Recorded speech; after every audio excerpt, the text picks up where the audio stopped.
What would you say to your inner little girl as if she is sitting right in front of you? Oh man. This gets me. There used to be a photo of me as a baby smiling up on my mother's hallway wall. And it used to always make me cry, the innocent look on my face. Kills me every time. I used to always tell the picture that you have no idea about what is to come. I would tell her to love herself more. I would also tell her that she's worth it. It's not her fault that her family is dysfunctional. To speak up for yourself. Fight for yourself. Let go of shitty expectations people have forced upon you. There is just so much I would want to say. It's okay to have hair on your arms. Always put yourself first, protect your heart from people. You will fall madly in love one day and it will break your heart into 1,000 pieces, but you will come out so much stronger and a completely different person. Whenever you get those thoughts of ending your life and not wanting to be here, don't. You have so much to live for and everybody adores you so much. Remember how intelligent, wise and lovely you are. And you're not ugly. Despite what people say and how they make you feel, you are beautiful. So beautiful. Your heart is beautiful and rare and never ever change. I'm sorry for the hard times you're going to face. Life will get scary. But it's not your fault. I promise you. You are so good. Such a sweetheart, and you'll carry that as you get older. You'll be scared to show it. I know. But every time it gets broken, you heal through your own merit. You are so much stronger than you realize. You will overcome so much. One day you'll show that sweetheart to the right person and he will help you see that you are loved and beautiful. You will finally feel safe. Don't ever let that go. What is your most expensive addiction? My gym and personal trainer membership.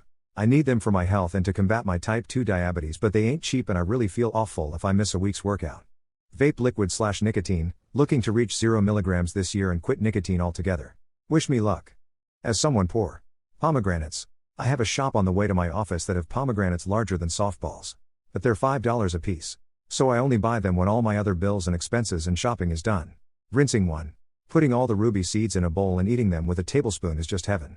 Woodworking/carpentry, because of all the tools I have to own to do the remodeling/cabinetry in our previous and current home. And every time I try a new type of woodworking project, it often will include the need for tools I don't have already.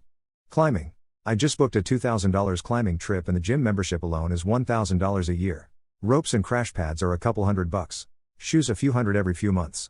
It adds up.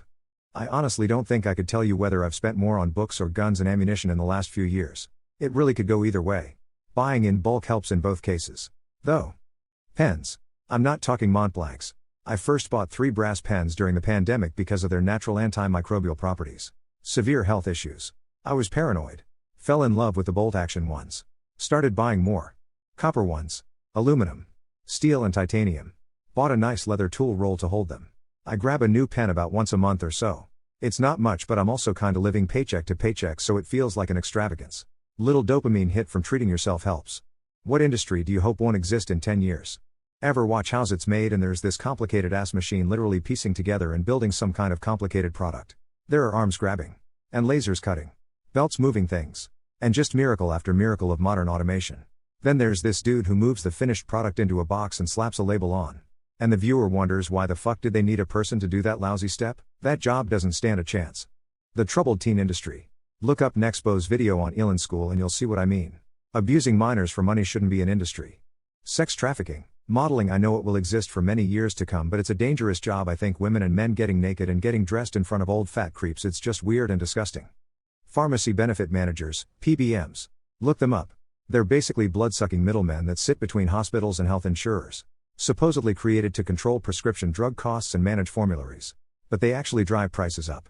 One of the many terrible causes of high medical costs in the States. Mommy/family vloggers. They're sinister. A podcast I listened to did a 6-episode deep dive and it was horrifying. There needs to be laws to protect these exploited children, and in 10 to 20 years we're going to see a lot of these kids telling their horror stories and suing their parents. Payday loans. It should be illegal to entrap someone in a cycle of debt that they cannot get out of. If you already can't afford to wait for a paycheck, then having to make payments against it is inherently going to be a cyclical arrangement, in which a loan is paid off and then immediately retaken to cover expenses. Sure, there could be one-off instances, but that seems like it would be a rarity. What do you say 1,000 times a day in your job? I've always wondered if Chick-fil-A employees say "my pleasure" outside of work. Take a right at this corner. Left, then straight down the long hallway. Then right.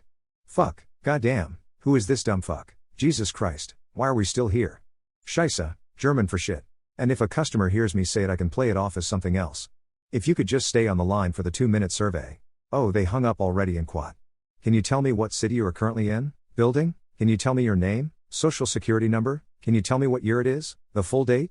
No worries in quat. When really I am worrying about how I'm going to accomplish everything in 6 hours. As per my previous email and quat, which is code for read what I fucking sent you, you illiterate humpback whale. Hey y'all, my name is Tony, I'll be taking care of y'all tonight. Shall I start you off with 2 waters? It's not long enough. Edit, for all you wondering, I'm an esthetician. It's not long enough refers to people's body hair length in regards to waxing. Not current. A long time ago. But it has stuck in my brain.